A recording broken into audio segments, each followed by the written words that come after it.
Como lo digo siempre, es un privilegio el poder compartir la palabra. Y no debería ser un privilegio nada más del pastor o quien presida o quien enseñe, pero es un privilegio de todo hijo de Dios. Amén.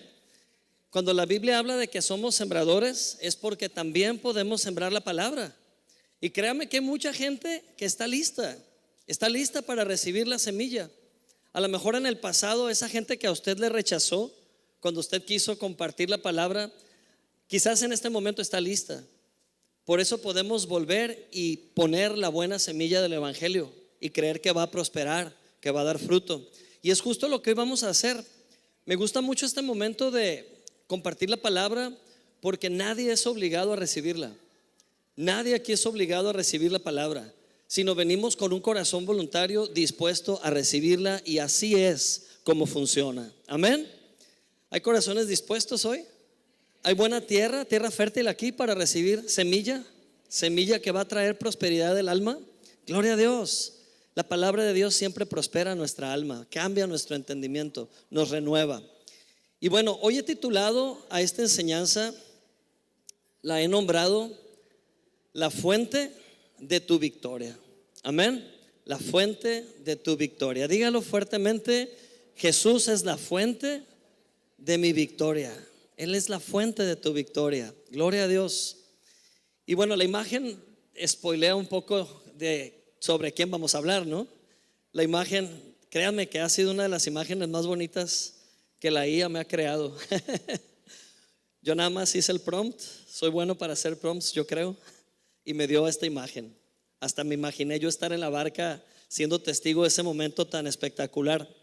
Pero bueno, mientras hablamos de este personaje llamado Pedro, yo quiero remontarme un poquito en la historia y quiero preguntarle a usted si se acuerda de quinto o sexto año de primaria, que se habló mucho acerca de los tratados internacionales. ¿No se acuerda? ¿O eso fue en secundaria? Nos dieron un poco de nociones en sexto, yo creo, ¿verdad? Sexto año. Pero la historia nos habla de que la humanidad ha tenido que firmar muchos tratados, acuerdos, concilios, cónclaves para lograr paz en diversos territorios del planeta. Y bueno, no voy a hablar acerca de la política o la geografía, pero es importante entender cómo funciona un acuerdo. No es fácil lograr un acuerdo, sobre todo de índole política, que involucra países.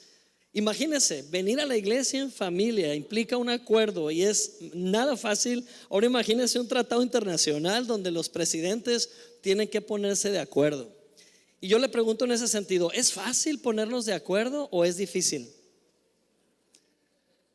Depende, ¿verdad? Pero generalmente no es fácil. Generalmente no es fácil. ¿Es fácil tomar acuerdos matrimoniales? No, dijeron. Nomás falta que hagan esto, ¿no? Sálvenme. Vamos a tener un discipulado para esas víctimas que sufren actualmente.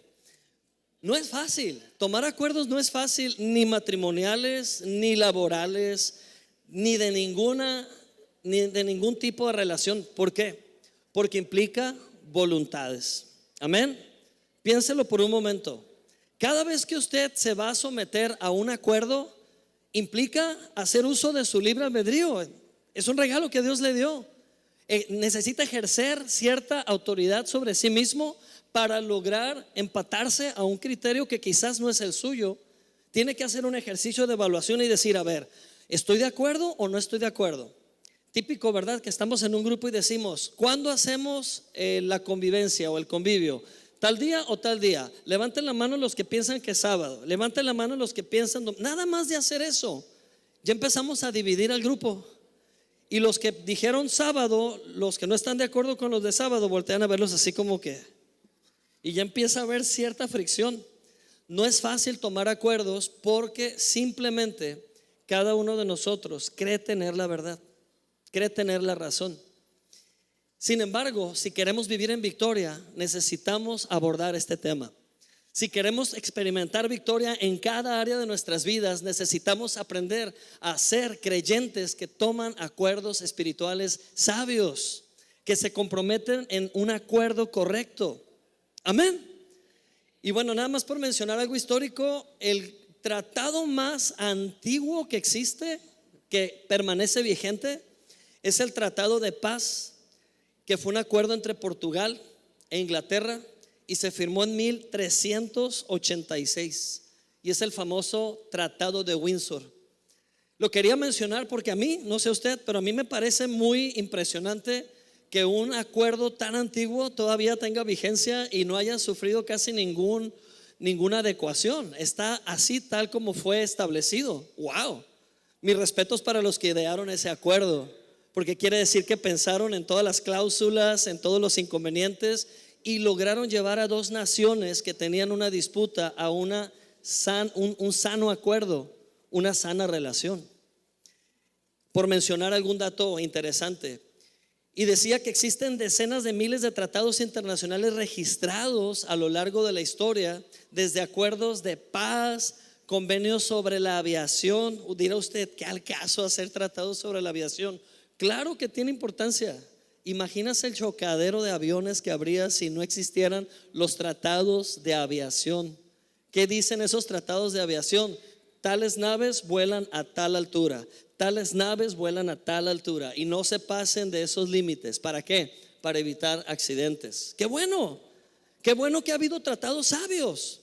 Pero hoy usted tiene que abordar el tratado más importante que a usted le concierne. Hoy usted tiene que llevar su mente al entendimiento que no puede vivir y andar por la vida sin entender pactos.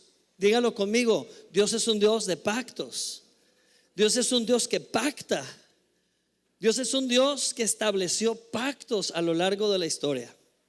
Pero vamos a desmitificar un poquito el tema, porque hoy en día he escuchado a muchos creyentes que andan pactando con Dios pactos nuevos, y eso no existe. Dios no está interesado en pactos individuales. Dios no está interesado en pactos de tu conveniencia o mi conveniencia. Tan es importante para Él los pactos que cuando Él los establece también los ratifica. Cuando Dios establece un pacto, también pone todos los medios para que ese pacto quede sólido, permanente, estable. Amén. Y a lo largo de la historia, Dios pactó alrededor de 7 veces con seres humanos. Para ser exactos, 6 veces pactó con seres humanos ordinarios de carne y hueso. Amén. Esta no va a ser una enseñanza de pactos porque es un tema bastante profundo e importante. Es muy importante, pero más bien lo vamos a ir aprendiendo poco a poco en diferentes enseñanzas. Pero por ejemplo, ¿recuerda usted algún pacto que Dios hizo al principio, en el origen? Dios hizo un pacto con Adán. ¿Qué le dijo a Adán? Fructifica, multiplícate, enseñoréate sobre las bestias del campo, sé rey y señor, sé administrador de esto que te entrego llamado planeta Tierra. Amén. Decíamos el domingo pasado que la primera chamba que existió fue administración, administrador, oikonos. Dios le llamó a Adán oikonos o administrador del planeta Tierra. Vas a administrarlo. Pero Adán perdió esa administración. Esa administración le fue usurpada por medio del engaño. Y desde entonces el enemigo se creyó dueño y señor de este mundo. Dios no se quedó con brazos cruzados. Después vemos que Dios pactó con Noé. Dios tuvo que hacer una limpia de la tierra. Fue como una purga de la tierra, porque el hombre se envaneció tanto que construyó una torre y creían que la torre iba a superar el trono de Dios, y que no sé qué tantas ideas locas que tenía este Nimrod, que a él se le atribuye lo de la torre de Babel. Dios tuvo que limpiar la tierra. ¿Por qué? Porque la maldad se había multiplicado. Entonces Dios pactó con Noé. ¿Y cómo ratificó ese pacto con Noé? Con un arco iris, la señal del pacto de Dios con Noé, pacto noéico.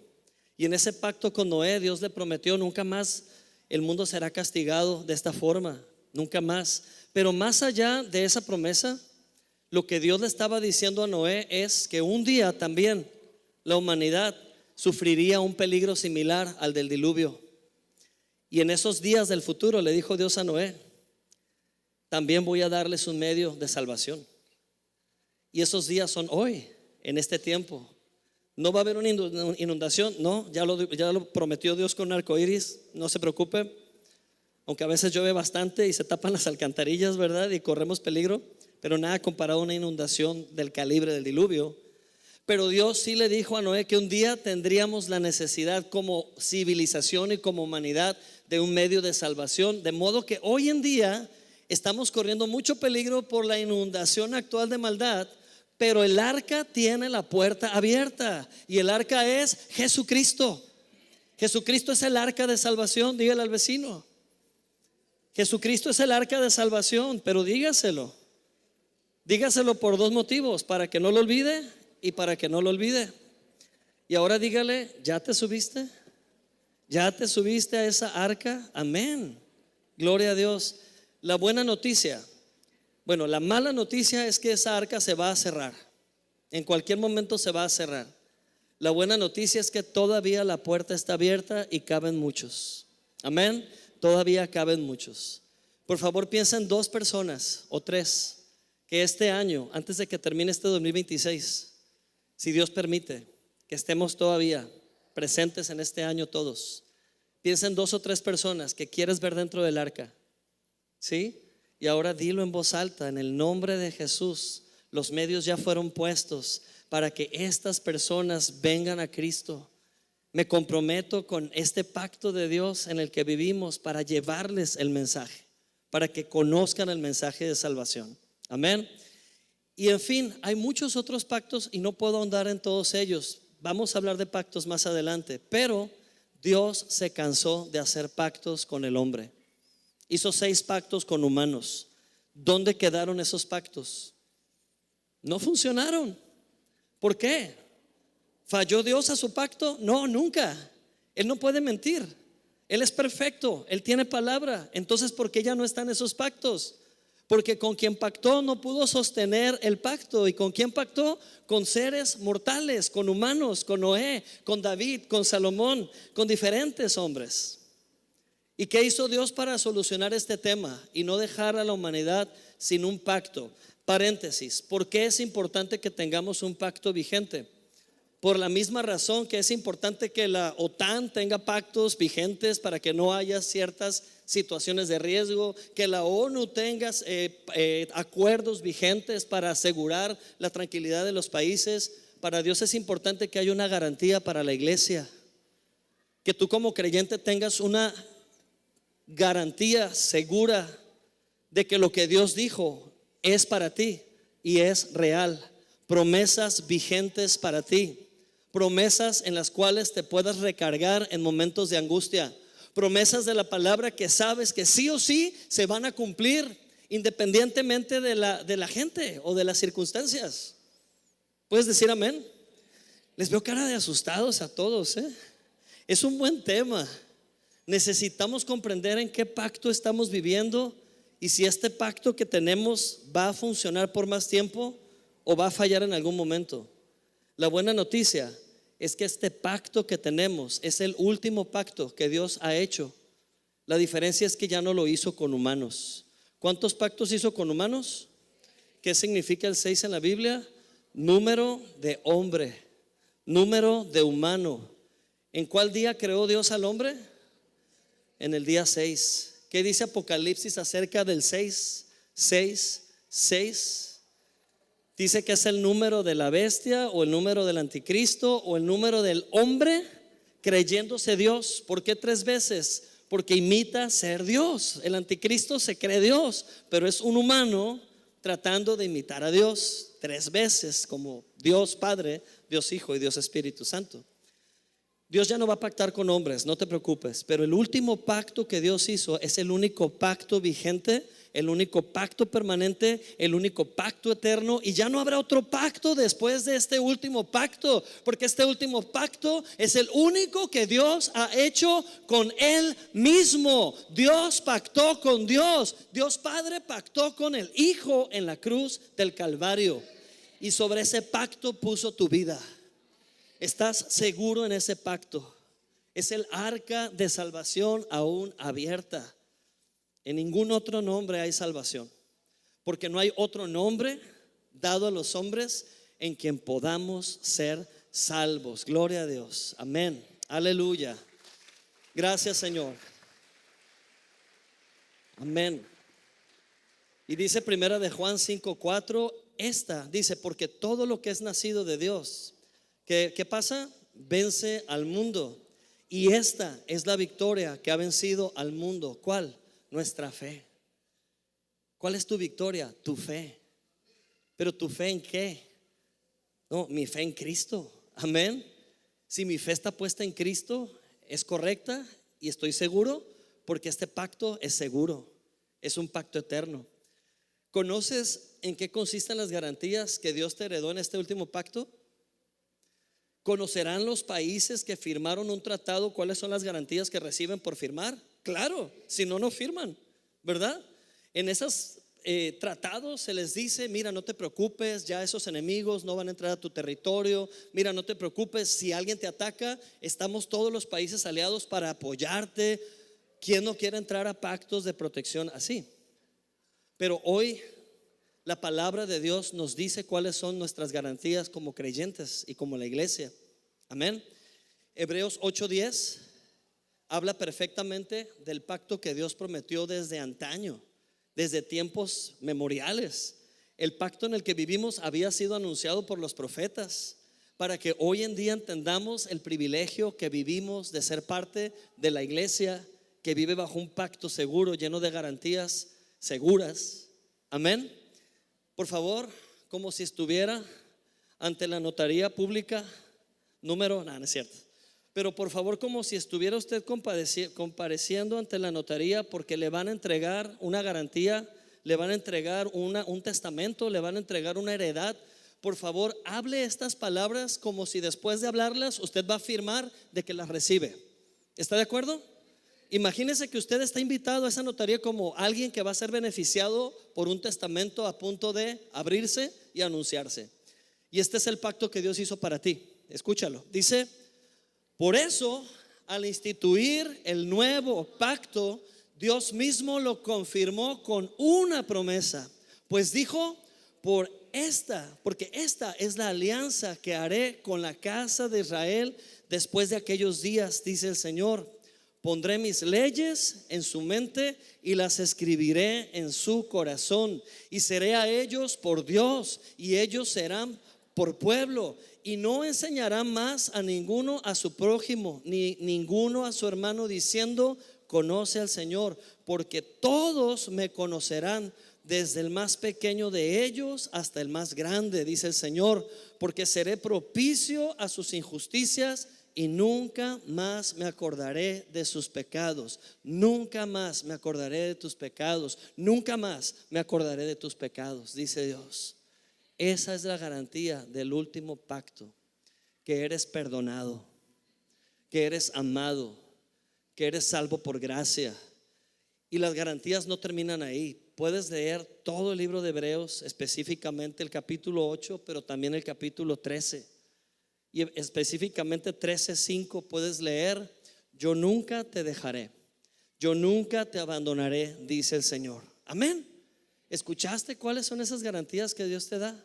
Que nunca estarás solo, nunca estarás desprovisto, nunca te hará falta nada. Puedes caminar en esta promesa y creerle a Dios. ¿Cómo haces uso correcto de este pacto? Por medio de la fe. Amén. Sin fe te quedas por fuera. ¿Por qué no se salvaron aquellos que vieron el arca llena de animales? Porque fueron más sensatos los animales de meterse al arca. Y los humanos de aquel tiempo no creyeron, se rieron del loco del barco. Se rieron de ese loco que estuvo 100 años construyendo un barco donde no había agua. Se reían de él. Y cuando el diluvio vino, la puerta se cerró y ahora sí querían entrar y ya no pudieron. Pero es por fe que entramos al arca y creemos en el medio único de salvación. Amén. Gloria a Dios. Gloria a Dios. Amados, muchas veces cuando leemos acerca de los discípulos y la forma en que muchos de ellos vivieron, incluso murieron, nos da terror ser discípulos de Jesús. ¿Sí o no? ¿O sí o sí? Últimamente ha sido una pregunta recurrente de varias personas: pastor, ¿por qué dice la Biblia que Jesús no ha venido a traer paz a la tierra, sino división, y que los enemigos del hombre serán los de su casa? ¿Te has preguntado eso? ¿O sabías que eso dice la Biblia en los evangelios? Como que aquí es donde varios empiezan a pensar: ¿qué estoy haciendo aquí? Yo no quiero pleito en mi casa, ya tuve suficiente. Pero ¿sabe qué estaba pasando? Que hay que entender a quién le está hablando las escrituras en ese contexto. Jesús le estaba diciendo a sus discípulos lo que les iba a pasar. ¿Y usted qué hace apuntándose ahí? ¿Usted qué hace ahí meticheando, diciendo: ay, a mí también me toca todo eso? No, no ande leyendo cartas ajenas. Digo, sepa de ellos, sepa el contexto, entérese de lo que vivieron, aprenda de las reacciones de ellos, aprenda de las decisiones de ellos, pero usted extraiga la enseñanza espiritual para sus días y sobre todo para su pacto, porque los discípulos no gozaban de este pacto maravilloso. Los discípulos vivían bajo un pacto llamado ley. Ellos vivían bajo un pacto que nadie pudo cumplir, un pacto que los hacía sentir frustrados. ¿Porque era un pacto malo? No, era un pacto bueno. Es más, no, era buenísimo. Era un pacto perfecto. Era un pacto que si tratabas de tocarlo o cumplirlo te podías morir, porque ese pacto tenía una sola asignatura o asignación: mostrar tu debilidad y necesidad de un intermediario o un salvador. Ese pacto nadie lo pudo cumplir. Por eso apareció Jesús en escena y él mismo se autodenominó esclavo de la ley. Le dedicó casi 20 años al cumplimiento de cada fracción de ese pacto, que no eran nada más 10 mandamientos, eran 613 cláusulas, y las cumplió todas y cada una, cada demanda con su propia vida. Solo le quedó una pendiente, pero la cumplió al final. Y ya lo hemos dicho muchas veces: cuando ya estaba colgado en el madero, se cumplió la última demanda de la ley de Moisés, que decía: maldito todo hombre que sea colgado de un madero. En ese momento que fue colgado se convirtió en maldición. Se hizo la maldición del pecado tuyo y mío. Tus pecados fueron a él y él dejó de ser el hijo de Dios por un momento. Por eso él dijo a Dios: Dios mío, ¿por qué me has abandonado? Yo creo que el Padre sufría de verlo así, y sobre todo que el que estaba hablando ya no era Jesús, era el pecado del mundo. Él se hizo pecado, no cargó tus pecados, se hizo tu pecado. ¿Para qué? Para que todo el juicio de Dios, un Dios santo, perfecto, justo, que creó la ley, todo ese juicio cayera sobre tu pecado en Jesús, de modo que tú ya fuiste juzgado en la cruz por medio de la persona de Jesús. Amén. El justo sufrió por el pecador. ¿Para qué? Para que el pecador dejara de llamarse pecador y se convirtiera en justo. Amén. Así que si Satanás te dice: ¿qué haces en la iglesia, hipócrita? Si eres un pobre pecador, no caigas en esa artimaña y digas: ¡ay, sí es cierto, ya me voy! No quiero ser hipócrita. Ya estás siendo hipócrita, porque crees que te puedes salvar tú solo y no puedes. Cállale la boca. Iba a decir otra forma, perdón, me gana el coraje. Pero cállale la boca al enemigo y dile: ¿sabes qué? No tienes autoridad sobre mi vida. Cristo pagó por mí para justificarme. Soy un hijo amado de Dios. Hay un pacto que lo ratifica. Lárgate de aquí. No te voy a escuchar más. Resistan al diablo y huirá. ¿Y cómo lo resistes? Hablando la palabra, presentando defensa por medio de la palabra que te habita. Habla la palabra. ¿Sabías que cuando hay un creyente callado, hay un creyente que está a punto de ser derrotado? Pues somos tan buenos para callarnos. Y hasta los dichos populares nos dicen que el que calla, otorga. Hay una guerra por tu atención, por tu mente, por tus derechos, por tus garantías. Y si te quedas callado, no estás ratificando constantemente ese pacto valioso sobre tu vida. Un creyente que está en el nuevo pacto necesita hablar día y noche el nuevo pacto sobre su vida, con mejores y mayores promesas. Amén. ¿Qué hacen algunos creyentes queriendo ser judíos? No les tocó nacer judíos.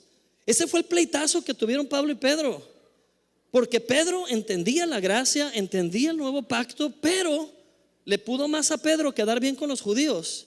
Y cuando venían gentiles a Pedro, Pedro se hacía como que no los conocía para que los judíos no lo criticaran. Y hasta se atrevió Pedro a decir a algunos gentiles, es decir, no judíos: ustedes deberían de circuncidarse. Llega Pablo y le dice: ¿qué? ¿Le estás diciendo a los gentiles que se circunciden? Estás mal, Pedro. ¿Por qué quieres judaizar a alguien que no nació en la ley? ¿Por qué le quieres poner la ley antigua que ya se cumplió, que Cristo cumplió, a estos gentiles? Tú y yo nacimos judíos, pero ya entendimos que Cristo nos liberó de la ley de muerte y nos dio la ley de la vida. Y ahora tenemos victoria sobre el pecado por eso. ¿Qué haces tú queriendo llevar un retroceso a gente inocente que ni siquiera conoce cuestiones judaicas que le correspondió al pueblo de Dios? Y así hay mucho creyente hoy en día creyendo que porque honra lo antiguo, Dios lo va a escuchar más. ¿Quieres sorprender a Dios? Entrégate completamente a su Hijo. Créele completamente al Hijo de Dios. Haz que el Hijo de Dios sea todo en tu vida. Haz que el Hijo de Dios sea la piedra angular, porque si tienes la piedra angular, todo se va a edificar en tu vida. Busca primero el reino de Dios y ¿qué? La justicia. ¿Y qué va a pasar? Todo te será sumado, añadido. Gloria a Dios. Yo que tú le doy un aplauso a Cristo. Amén. Gloria a Dios. Así que, amados, el poder del acuerdo es la fuente de tu victoria. El poder del acuerdo de Dios es la fuente de mi victoria. ¿Qué acuerdo? El último acuerdo. ¿Cuál fue el último acuerdo? La cruz. En la cruz está mi victoria. Así que, ¿cómo ratificar ese pacto en tu vida? ¿Te gustaría que tu semana fuera diferente? ¿Sabías que si hoy recibes revelación, no nada más tu semana siguiente va a cambiar, pero también el resto de tu vida, dependiendo de cuánto abraces esa revelación que Dios te quiere dar hoy? De verdad. Y lo primero que necesitamos hacer, y no son pasos, no es un método, es simplemente una realidad para nuestras vidas. Número 1, ponte primero de acuerdo con Dios. Dilo conmigo, ponerme de acuerdo con Dios. ¿Qué cosas está diciendo, pastor? ¿Cómo que me puedo poner de acuerdo con Dios? Sí, créelo o no, la mayoría de la gente vive en desacuerdo con Dios sin saberlo. Es más, hay creyentes, hay cristianos que no saben que están viviendo en desacuerdo con Dios, porque están viviendo para ellos, están viviendo para sus deleites, están viviendo para sus 5 sentidos, están viviendo para honrarse a sí mismos, y se les olvida que fuimos creados para la gloria de Dios Padre. Hay muchas personas que viven creyendo que ellos son el único fin en este mundo. Se creen el ombligo del desierto, dicen, ¿verdad? La última Coca-Cola del desierto, el ombligo del mundo. Y no nacimos para eso. Somos de Él, para Él y por Él. Amén. Ponte de acuerdo con Dios y te irá bien. ¿Cómo te puedes poner de acuerdo con Dios? ¿Alguien está interesado en ponerse de acuerdo con Dios? Jesús nos puso el ejemplo de cómo ponernos de acuerdo con Dios. Si ven esta siguiente imagen, es Jesús en uno de los momentos más importantes de su venida a la tierra. Jesús fue llevado al desierto. ¿Para qué? Para vencer la tentación.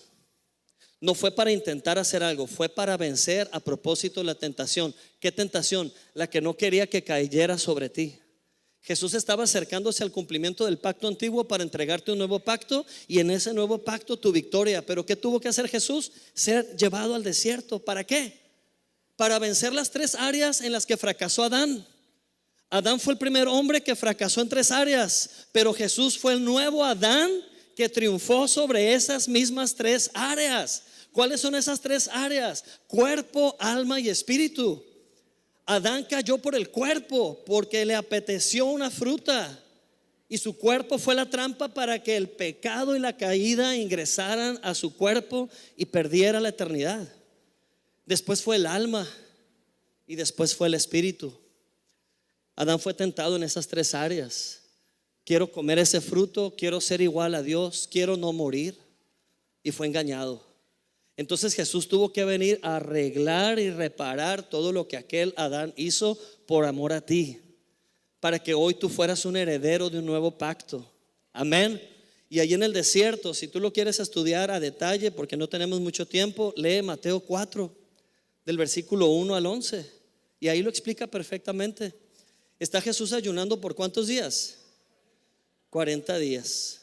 Y en ese ayuno Jesús estaba totalmente dependiente de la voluntad del Padre. Entonces Satanás vino. Jesús acababa de ser bautizado en el Jordán. Juan lo acababa de sumergir en las aguas. Acababa de descender una paloma sobre Jesús. Era el Espíritu Santo. Y se escuchó una voz del cielo que le dijo a Jesús: Este es mi Hijo amado, en quien tengo complacencia. ¿Qué le dijo Dios a Jesús públicamente? Eres mi Hijo, ¿qué? Amado. Por favor, subraya la palabra amado. Es muy importante, porque es lo mismo que Dios opina de ti.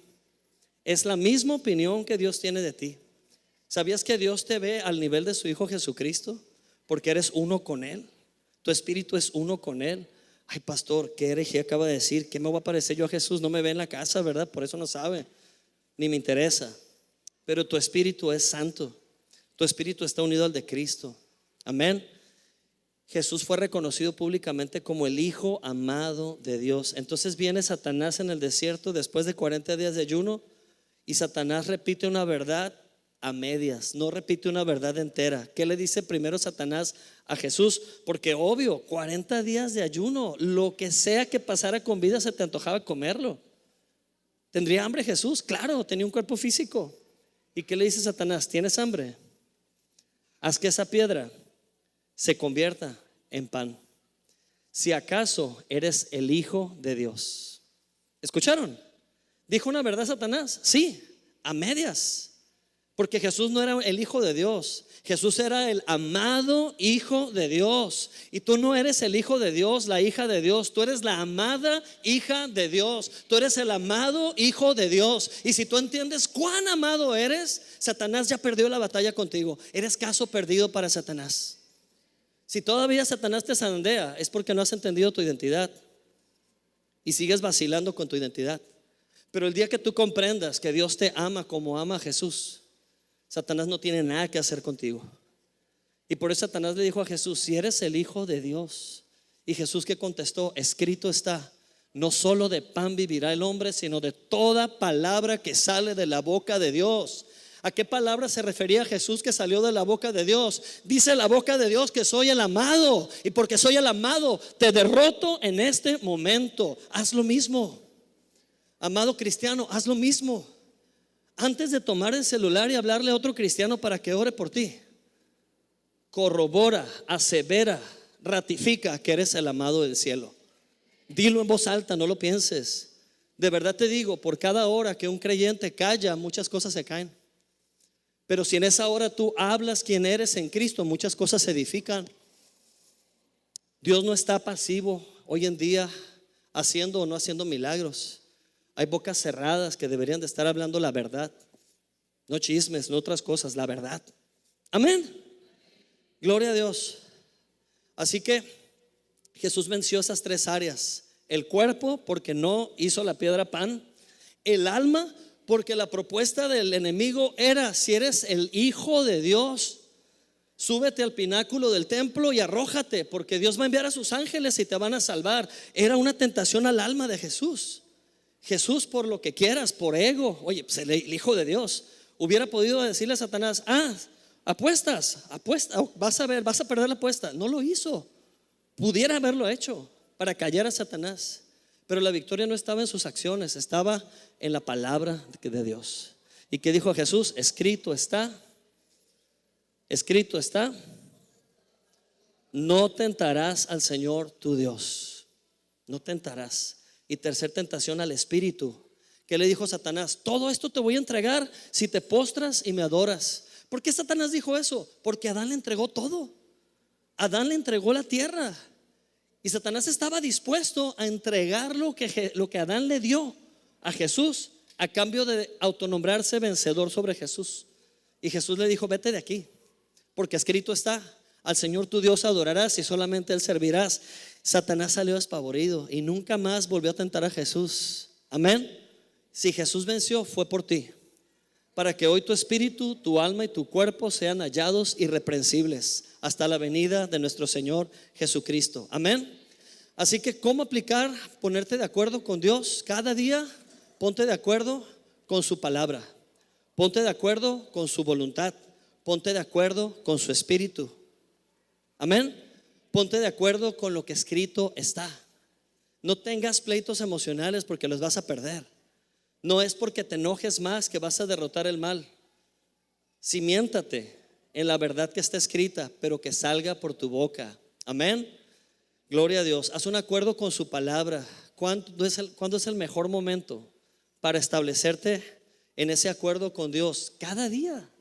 Platicaba ayer con mi hijo y le decía: hijo, así como los CEOs de las empresas tienen un ritual diario antes de salir a trabajar y hacen ejercicio, leen un libro, un capítulo, se avientan un podcast, toman un café y te presumen su rutina para tener éxito en la vida, cada hijo de Dios necesita reservar el primer momento de su día para Dios. Si tus primeros 5 minutos los dedicas a pensar en la palabra, créeme que tus días van a empezar a cambiar. Tus días van a dejar de ser días de derrota, en los que estás como una víctima tratando de sobrevivir. Dios no creó sobrevivientes, Dios creó más que vencedores. Tú no eres ningún sobreviviente, tú eres más que vencedor. Pero nadie puede activar esa victoria si tú no estás dispuesto a conectarte a la fuente. Y la fuente es el pacto que ya fue hecho a tu favor. Vive a través de este nuevo pacto. Amén. Tus primeros 5 minutos del día pueden determinar las siguientes 24 horas, si serán de victoria o serán de derrota. Amén. ¿Por qué? Porque es tu decisión. Segunda de Corintios 10:5, ¿qué dice? Destruimos los argumentos y toda altivez que se levanta contra el conocimiento de Dios, llevando cautivo todo pensamiento a la obediencia de Cristo. ¿Quién destruye esos argumentos que vienen en tu contra al despertar? Tú. No digas: Señor, destruye todo pensamiento malo. No, tú destrúyelo. ¿Cómo? Llenando tu mente de la palabra. Piensa en todo lo bueno, todo lo noble, todo lo correcto, todo lo honorable, todo lo que tiene buenas virtudes. En eso piensa, en la palabra. Y el enemigo no tiene más permiso, es más, no lo tiene. Pero el enemigo no puede actuar más en tu contra. Amén. ¿Con qué más debes ponerte de acuerdo? Y esta historia y esta predicación tendrá segunda parte. Próximo domingo vamos a tener la fuente de tu victoria, parte 2. Pero quiero quedarme en el segundo principio. Primero es ponte de acuerdo con Dios. Segundo principio, ponte de acuerdo contigo. Ponte de acuerdo contigo. ¿Cómo, pastor? ¿Conmigo? Sí, contigo. ¿Sabes por qué? Porque Pablo dijo: lo bueno que quiero hacer no lo puedo hacer, y lo malo que no quiero hacer, eso termino haciendo. ¿Alguien sufre ese síndrome? ¿Alguien sufre esa situación de Pablo que dice: voy a cambiar, y no cambias nada, ni de ropa? ¿Alguien sufre eso? Te prometo que voy a cambiar estas cosas, y no cambias nada. Es porque estás confiando en tu carne, es porque estás confiando en tus sentimientos, es porque estás confiando en tu alma. Ponte de acuerdo contigo mismo. ¿Para qué? Para que no te hundas. Mateo 14:22-34. Precisamente a eso obedece la imagen de la enseñanza del día de hoy. Y hay otra imagen por ahí. Pedro. ¿Quién más que Pedro, verdad? En Mateo 14:22 nos habla de que estaban Pedro y los discípulos en la barca en medio de la madrugada, 3 de la mañana, cruzando al otro lado del lago. Jesús les prometió alcanzarlos en el camino. Quizás ellos se imaginaron que Jesús iba a llegar en un kayak, ¿verdad? Bueno, una moto de agua, ¿no? Pero no. 3 de la mañana, Jesús casual caminando por el lago. O sea, se asustaron horrible. Dijeron: es un fantasma. ¿Cómo puede esa sombra andar caminando en el agua? Es un fantasma. Y era Jesús alcanzándolos. Entonces Pedro gritó: Jesús, si eres tú, ordena que yo vaya hacia ti. Y Jesús le contestó: sí, soy yo, ven. ¿Ok? Y entonces Pedro se bajó del costado de la barca y caminó sobre el agua hacia Jesús.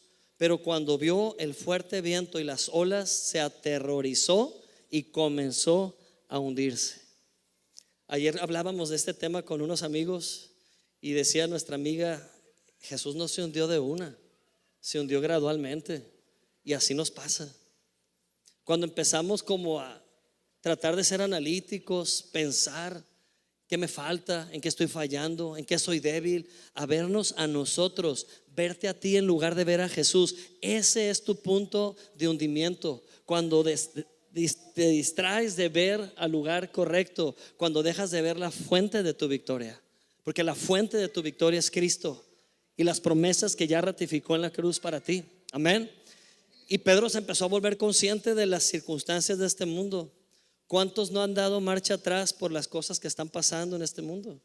¿Cuántos no han dicho, ay no, mejor le echo ganas por mi cuenta, porque quién sabe si Dios me va a ayudar a última hora? Pero ¿sabes qué? Si haces un acuerdo contigo mismo, ¿qué significa esto? Si pones orden entre tu alma y tu espíritu, si te dices a ti mismo, soy un espíritu nacido de nuevo, si te dices a ti mismo, estoy sentado en el trono de la gracia de Dios, si te recuerdas a ti mismo, Cristo Jesús murió por mí para darme salvación eterna, si te recuerdas tu identidad, ¿sabes qué? No te vas a hundir, porque estás viendo a Jesús. Dice Santiago 1:8 que el hombre de doble ánimo es inconstante en todos sus caminos, no nomás en un área, en todas las áreas. Ponte de acuerdo contigo mismo para que no vivas dividido. Una casa dividida en sí misma no podrá estar de pie, no prevalecerá. ¿Y cuántas casas divididas hay hoy en día? ¿Cuántas vidas divididas? ¿Cuántas vidas que un día piensas que Dios te ama y otro día no estás seguro? Un día piensas que eres salvo, otro día no sabes si eres salvo. Un día piensas que Dios te puede sanar, otro día peor que Judas. No crees en la sanidad. No vivas dividido. Ay, pastor, qué duro, es que soy humano. Sí, sí eres humano, pero también eres un espíritu eterno. No digas verdades a medias. Deja de escudarte con que eres humano. Esa parte ya fue crucificada. Eres un espíritu vivo. Eres un hijo amado. Eres un heredero. Heredero de grandes promesas. Amén. El domingo pasado hablábamos de ser valientes. Si no escuchaste esa enseñanza, te animo a que la escuches. Está en YouTube, está en Spotify. Pero ser valiente no de la carne, ser valiente no del alma, ser valiente en el espíritu. ¿Para qué? Para que le creas a Jesús y dejes de quitar tus ojos de Él. Amén. Así que, concluyendo, ponte de acuerdo con tu identidad. ¿Por qué? Ponte de acuerdo con tu identidad si no estás entendiendo parte de quién eres. Porque adivina qué. Bueno, perdón que diga adivino. ¿De dónde saqué yo eso de adivinen qué? Clichés que uno agarra por ahí. Pero ¿saben qué? ¿Saben qué pasa cuando entendemos nuestra autoridad? Perdón, nuestra identidad. Se manifiesta nuestra autoridad. De nuestra identidad fluye nuestra autoridad. Dilo conmigo, de mi identidad en Cristo fluye mi autoridad. Amén. Tú no vienes ante un problema en tu nombre. Tú no vienes a hablarle a la enfermedad. Dice Alonso Payán que te vayas, la enfermedad se me va a meter. Pero tú vienes en el nombre que es sobre todo nombre, porque te sabes hijo amado de Dios. Tú vienes como alguien que está sentado en el trono de la gracia, que entiende su herencia y por eso hablas con autoridad. ¿Por qué un tránsito te para con toda autoridad? Porque entiende su identidad, entiende que hay una institución que lo respalda. Le dieron un certificado para poder detenerte, trae aquí una insignia. En eso fundamenta su autoridad. Pero entendamos que una cosa es autoridad, es decir, autorización, y otra cosa es dominio. El creyente debe usar su autoridad ejerciendo dominio. Hay muchos creyentes que saben que tienen autoridad pero no la usan. Usar tu autoridad es ejercer dominio. No te quedes nomás en la idea de que tienes autoridad sin usarla. Lleva tu autoridad a otro nivel usándola. ¿Estás harto de esa situación?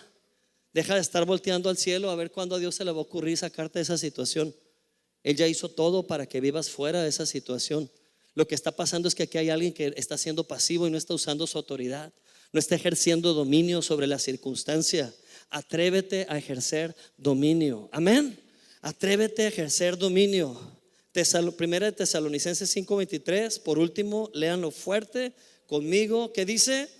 Que el mismo Dios de paz que los santifique por completo y que los guarde irreprensibles todo su ser, espíritu, alma y cuerpo para la venida de nuestro Señor Jesucristo. Amén.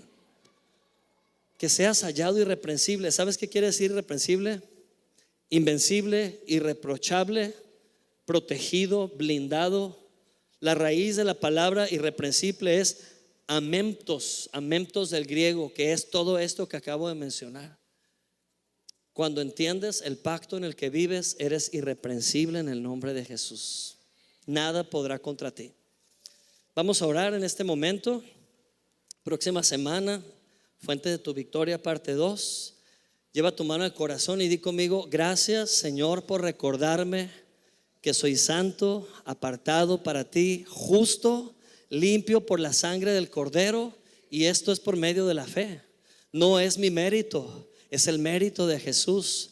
Jesús murió en la cruz para darme un lugar en el trono de la gracia, a un costado de Cristo, y esto lo dice Efesios 1:3, Efesios 2:6, que soy heredero de toda bendición espiritual desde los lugares celestiales.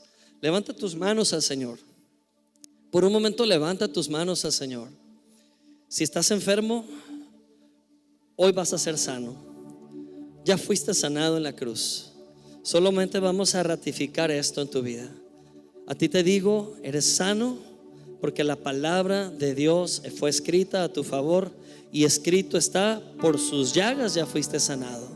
Comienza a hablar esta verdad a tu cuerpo. Entérale a tu cuerpo que ya fue pagada tu sanidad. En este momento ejerce dominio sobre tu cuerpo. Usa tu autoridad como un hijo amado de Dios. Hazlo tú. No voltees a ver a alguien para que se acerque a orar por ti. Hazlo tú. Eres sacerdote en un nuevo pacto. Hazlo tú. Toca tu cuerpo y di: en el nombre de Jesús, cuerpo mío, eres sano, porque Cristo Jesús ya pagó en la cruz para mi sanidad. Por sus llagas ya fui sanado. Dilo con valentía, dilo sin duda, dilo sin estar pensando en si le debes o no debes a Dios. Eres justo, estás en la posición correcta con Dios. Eso es lo que significa ser justo, que Jesús te trajo ante el trono de la gracia de manera digna. Jesús te dignificó delante del Padre. Así que con confianza di estas cosas: gracias, Jesús, porque por tus llagas ya fui sanado. Gracias, Señor. Si tu situación es familiar, no cometas el error de tratar de ordenar que la gente cambie, porque no ordenamos a la gente, ordenamos a las cosas, ordenamos a las situaciones. Háblale a esa situación de rencor, háblale a esa situación de pleito, háblale a esa situación de guerra, y di: en el nombre de Jesús, hablo a toda fuerza del mal, hablo a toda hueste espiritual que anda en los aires, que se vaya de mi casa en el nombre de Cristo Jesús. Mi casa es de Cristo, mi casa y yo serviremos al Señor. Comienza a hablar con autoridad tu dominio. Habla como un hijo heredero de Dios. Habla esa situación y declara restauración. Puedes hablar restauración matrimonial, restauración con los hijos, en el poderoso nombre de Cristo Jesús. Si esa situación laboral te tiene ahogado, habla, declara, créelo. En el nombre de Jesús declaro lo que dice la palabra, que he sido establecido como cabeza y no como cola. La palabra de Dios dice que si mi alma prospera, prosperan todas las cosas. Cristo es la prosperidad de mi alma. Por eso puedo confiar que Dios tiene planes mucho mayores, mejores, y los recibo en el nombre poderoso de Cristo Jesús. Aleluya. Nos ponemos de pie, y antes de cantar, de adorar, van a pasar los hermanos con los elementos de la Santa Cena. Los vamos a recibir rápidamente en nuestras manos. No te los tomes todavía ni comas. Mientras ellos pasan, vamos a cantar. Concéntrate en las palabras de adoración de este canto, y después de este canto todos vamos a tomar la Santa Cena juntos para despedirnos. Amén. Tu nombre, Jesús, calma toda tempestad. Tu nombre, Jesús, vida a lo muerto da. Tu nombre, Jesús, es el que puede salvar y es digno de adorar. Clamo a Cristo, clamo al hombre que sana, reina en poder y victoria.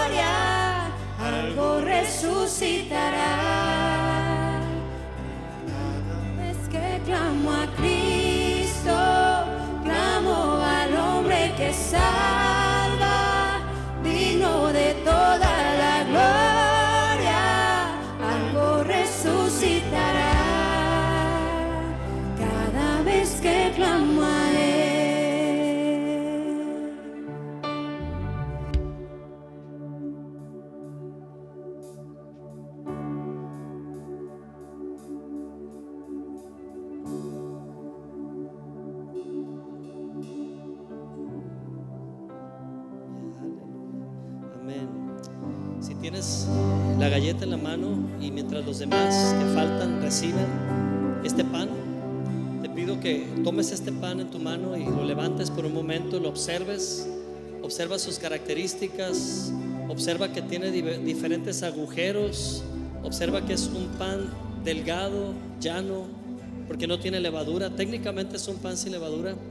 Y esto nos recuerda que Jesús es el pan de vida. Esto nos recuerda que Jesús vivió en este mundo sin pecar. La levadura es un símbolo de pecado. Jesús no recibió levadura en su vida, Él nunca pecó. Sin embargo, cuando ves esta galleta perforada, nos recuerda que Jesús fue perforado en su cuerpo, fue perforado en sus manos, fue perforado en sus pies, incluso fue perforado en su sien, en su frente, por esa corona de espinas, y finalmente fue perforado en un costado. Y lo que salió de ese costado fue agua, porque ya no había más sangre. Toda su sangre fue derramada por ti. Ese es la señal de cumplimiento de que tienes un mejor pacto para ti. Su sangre fue derramada. Así que di conmigo, levantando este pan: gracias, Jesús, porque cuando veo este pan recuerdo que tu obediencia fue perfecta. Te hiciste obediente hasta la muerte de cruz para ocupar mi lugar. Por ese sacrificio hoy puedo venir valientemente ante el trono de Dios y presentarme como una persona a quien aceptas dignamente, porque la sangre de Jesús me ha limpiado y el sacrificio de la cruz me ha dado vida nueva. Hoy como el pan recordando el poder de tu muerte y resurrección en mi vida. Puedes partir el pan, pártelo en dos y cómelo. Amén.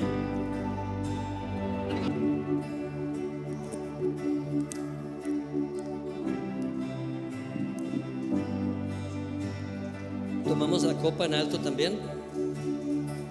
Observa esta copa. Recuerda lo que significa esta copa. Este es un jugo extraído de la uva. Para que la uva de este jugo necesita ser triturada, aplastada, lastimada. Y Jesús fue lastimado hasta que su sangre fue derramada toda y salió agua. Qué interesante que el primer milagro de Jesús fue convertir el agua en vino, pero lo último que Jesús hizo como humano fue convertir el vino en agua. El vino representa la sangre de Jesús y es como si Jesús cumplió un ciclo completo por ti. Cuando el vino se convierte en agua, es que su sangre derramada te entrega el agua que limpia, que es la palabra de Dios. Amén. Así que tú estás limpio por la palabra de Dios, y eso es lo que significa al tomar esta copa. Decimos: gracias, Padre, porque por tu sangre preciosa hoy puedo llamarme justo, heredero de todas las promesas del justo. Hoy recibo esta copa como un recordatorio de que siempre tengo acceso ante el trono de la gracia, porque vengo cubierto con esa preciosa sangre que me limpia de todo pecado. Alabo al Cordero de Dios que ha quitado el pecado de mi vida. Alabo a Jesús, el Cordero de Dios que quita el pecado del mundo. Amén. Puedes tomar la copa. Aquí hay una persona que fue sana de sus riñones en este momento completamente. Tú sentiste ese pequeño golpe y ese calor. No tengas miedo. El poder de sanidad está en tu cuerpo, activo completamente, porque has creído. Eres sana en el nombre de Jesús. Aquí hay una persona que sus huesos tenía que medicarse para que sus huesos no dolieran. Haz la prueba. Ya no tienes que tomar nada, porque tus huesos fueron sanados en este momento en el nombre de Jesús. Específicamente la parte de las piernas, completamente sana en el nombre de Cristo Jesús. Aleluya.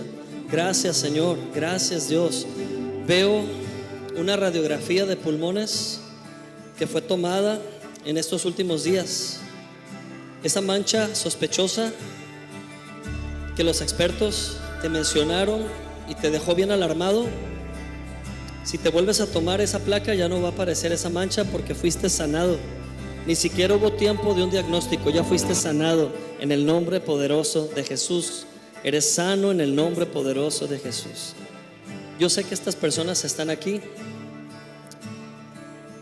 y te invito a que des testimonio en las próximas semanas de las cosas maravillosas que Dios ha hecho en tu vida. Gracias, Señor. Nos despedimos cantando. Canta con todo tu corazón. Después de que este canto estamos despedidos. Amén. Gloria a Dios. Hombre Jesús.